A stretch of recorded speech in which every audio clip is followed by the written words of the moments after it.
Bienvenue dans ce nouvel épisode de Nos liens, Océane. Comment tu vas? Je vais bien, bien qu'un peu fatiguée, merci. Ouais. Aujourd'hui, on a un petit sujet. C'est le sujet de peut-on aimer quelqu'un sans avoir envie de lui ou de elle, du Ou coup, de la d'elle. personne? Est-ce que tu penses qu'on peut avoir de l'amour pour une personne ou un très très fort attachement, question d'amour pour moi, tu vois, sans pour autant avoir envie d'avoir des relations sexuelles, avoir Mais envie tu vois, de... c'est super intéressant quand je t'entends poser la question comme ça et pas comme elle a été posée tout à l'heure, parce que j'ai envie de te dire bien sûr que oui, en fait. Parce que regarde, Ce que quand tu on m'as est dit, je amis, sais pas hein, au début. eh Hein, oui, ouais. eh oui, mais quand on est amis, regarde, Oui, j'ai t'as de raison. l'attachement pour toi, j'ai de l'amour pour Oui, c'est toi, et vrai, pour t'as autant, raison. j'ai pas envie de toi, je suis désolée. Ouais, c'est hyper intéressant. Ouais, t'as raison. Donc, pourquoi pas avec mon partenaire, finalement, l'aimer, être attaché à lui. Alors après, effectivement, il y a la question, oui, mais vous êtes des amoureux, vous n'êtes pas des amis. C'est vrai. Donc, Oui, parce que c'est pas les mêmes enjeux. oui, oui, C'est-à-dire bien que, tu sais, sûr. quand tu dis ça, moi je pense que j'ai des amis hommes et femmes que j'aime profondément Ouais, et j'ai pas du tout envie d'une relation sexuelle ou quoi que c'est ce ça. soit. Mais c'est des personnes que je vais voir de temps en temps. Il n'y a pas les mêmes enjeux. Il n'y a pas l'objectif de d'être en couple, de vivre ensemble, de fonder une famille ou quoi. Et puis là, la question, c'est le désir, c'est ça? Ou la relation sexuelle? Parce que c'est C'était, encore c'est, deux choses à la base, différentes, je c'était crois. l'envie, mais du Ouais. coup, l'envie, moi, je l'entendais sous le côté. Euh, ah ouais, c'est intéressant. Ben, ça peut être deux Parce strates que en je fait. Ça peut peux être le avoir du désir désir pour quelqu'un sans d'autre. rentrer dans une relation sexuelle. Ouais, Non, mais je peux désirer mon partenaire, par exemple, et pour autant ne pas avoir de relation sexuelle. ouais. Ou je peux avoir des relations sexuelles avec mon partenaire et pour autant pas forcément le désirer non plus. Ah, c'est intéressant. Ok, bon, alors comment on se débrouille avec ça? Non, non, mais tu vois, il y a plein de questions parce que le désir, je pense que le désir, déjà, pour moi, il est super important et pour moi, il est à la base de ce qui va Tu peux emmener définir le désir? à terme à la relation sexuelle, tout à fait. Ouais. Alors attends, je me concentre. Le désir, c'est une très grande question déjà, hein, que je répondrai certainement pas à tout ici, mais euh, ça rejoint un petit peu l'épisode qu'on avait fait une fois sur la sexualité compulsive. Hmm. C'est-à-dire, est-ce que j'ai vraiment du désir pour cet homme-là qui est en face de moi, pour mon partenaire, ou est-ce que j'ai juste envie d'une relation sexuelle qui est encore différente? Ouais, besoin de lâcher un truc. Voilà. Ouais.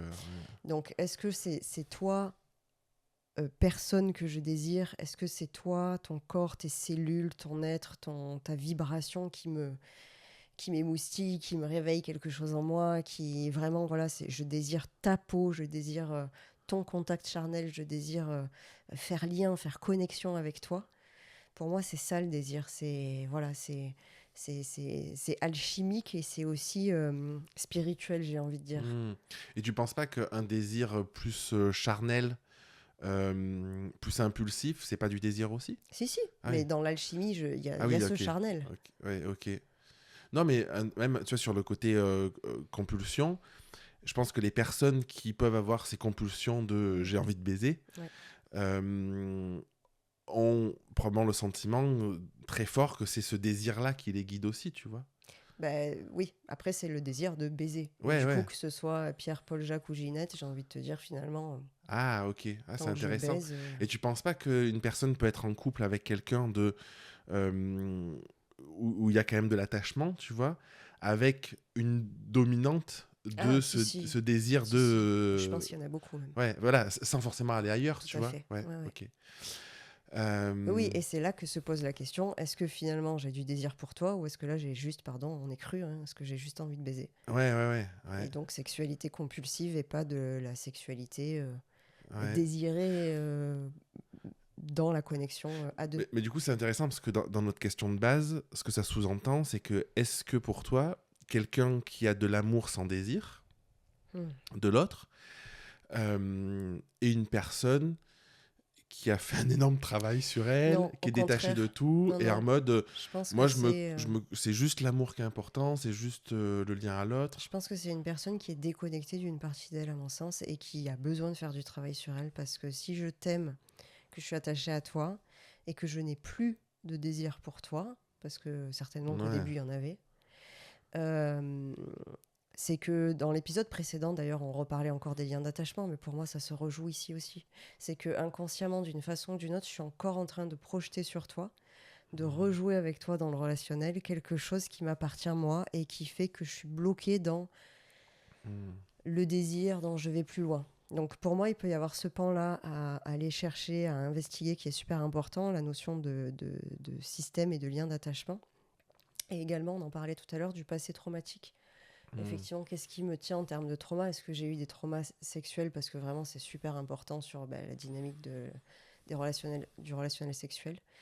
Et voilà, fort de ces 2 points déjà qui sont hyper dimensionnants, importants et impactants dans une relation à soi déjà, puis dans une relation amoureuse, intime. Je pense qu'en résolvant ces 2 points, en allant investiguer ces 2 points, déjà, il y a une... On résout un gros partie des problèmes. Ouais. Oui. Ouais, je crois, parce que toi, ce que ça m'évoque, ce que tu dis, c'est que je pense qu'il y a des personnes aussi, donc il y a le trauma sur la sexualité, mais je pense qu'il y a des personnes qui peuvent aussi psychologiquement s'interdire des relations ou des choses comme ça, parce qu'en fait, ils sont pas bien dans leur corps, ils peuvent avoir d'énormes complexes. Je discutais avec un homme récemment qui est plus âgé, une soirée business, donc rien à voir, mais tu vois. Et la personne me disait, je suis plus désirable, je me trouve horrible, je me trouve moche. La personne devait avoir 50, 55 ans.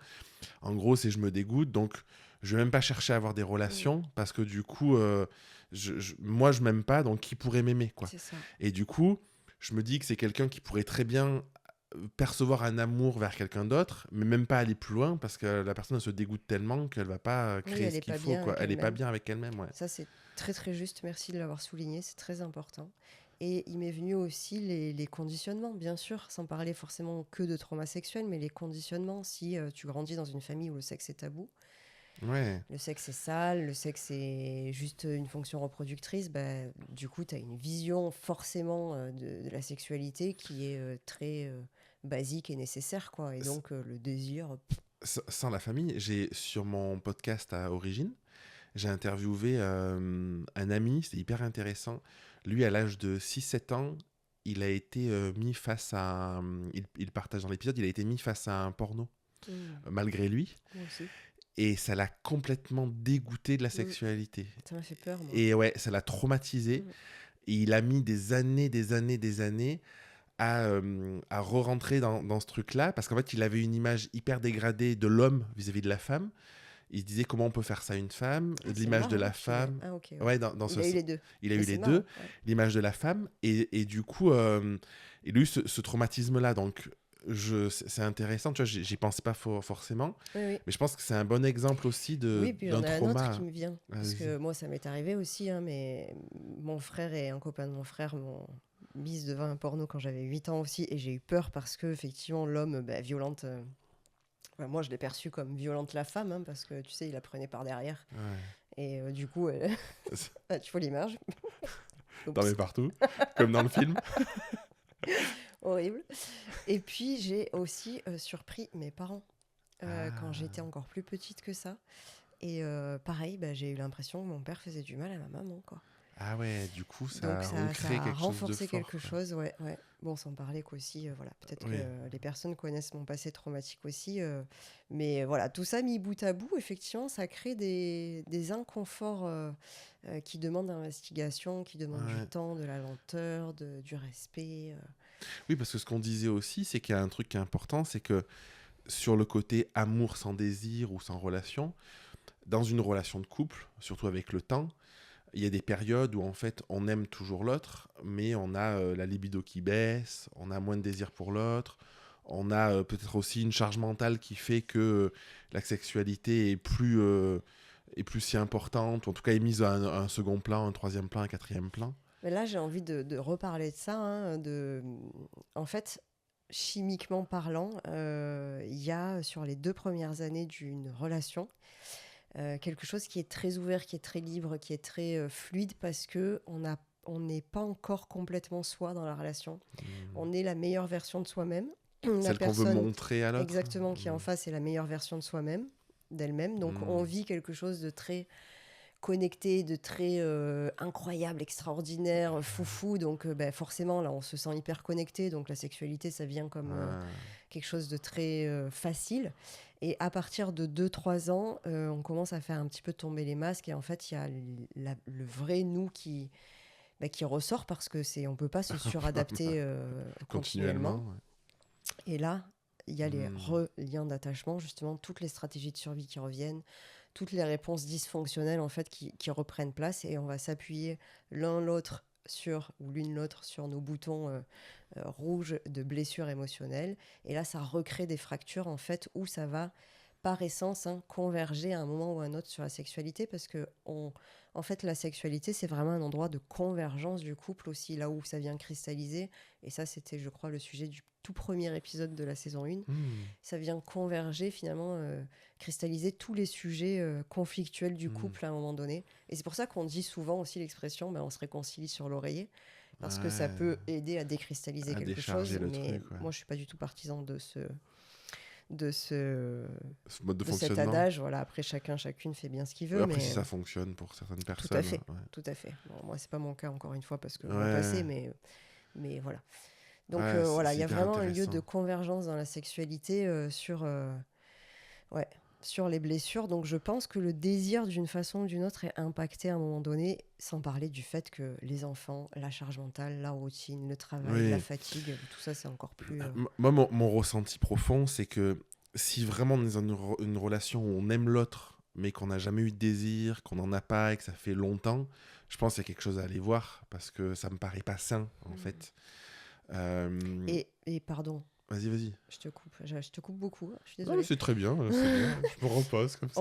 D'ailleurs, on parlait juste avant d'ouvrir l'épisode là des personnes asexuelles, et on aurait beaucoup de mal à vous parler de ça parce que c'est pas notre cas a priori, et on aimerait beaucoup pouvoir Ouais, échanger avec des personnes qui se définissent comme asexuelles. Donc, si c'est votre cas, faites-nous signe, vraiment, ça nous intéresse. oui, c'est vrai, une petite parenthèse Ouais, importante, ouais. voilà. D'ailleurs, si vous avez des spécificités dans vos relations, des spécificités dans votre manière de vivre avec l'autre, dans votre sexualité, dans votre couple, franchement, on est preneur de Ben discuter oui, avec parce que vous. ça pourrait ouvrir des horizons qu'on n'a pas connectés ou ouverts Mm, aujourd'hui. Ça pourrait être super ouais. intéressant. Donc, Donc, pour conclure, Océane, est-ce que tu penses que on peut aimer quelqu'un, avoir une relation longue, intéressante, je sais pas comment la qualifier, sans désir et sans sexualité avec? alors, c'est super important. Il y a quelque chose que je voudrais rajouter, c'est que le désir dans une relation, il est très fluctuant et il Oui, n'est ce que tu pas disais. toujours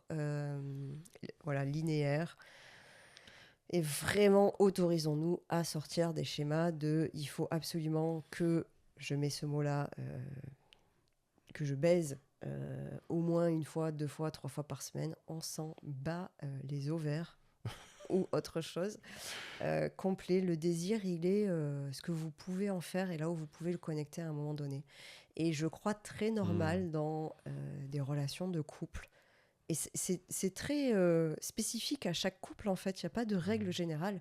Si un couple, pendant 2 mois, 3 mois, il n'a pas de relation sexuelle, peut-être 6 mois même, il n'y a pas nécessité pour moi à s'en inquiéter forcément, à partir du moment où il reste des espaces de connexion hmm. à d'autres niveaux. Là où il faut s'inquiéter dans un couple, pour moi, c'est quand il n'y a plus de connexion à aucun niveau. Moi, ça m'est déjà arrivé où, parce que beaucoup de travail, parce que les enfants, tout ça, comme tu dis, pendant un mois ou deux, il se passe pas grand-chose. Et en fait, à chaque fois, il y a un moment où je me dis, ah, attends, mais en fait, on n'a pas fait l'amour depuis longtemps. Est-ce que c'est grave? Pourquoi? Et en fait, le fait de le conscientiser, de me poser la question, souvent, je me dis, attends, est-ce que j'ai encore du désir? Est-ce que, oui, c'est bon, c'est juste, je me sens épuisé, en Mm. fait.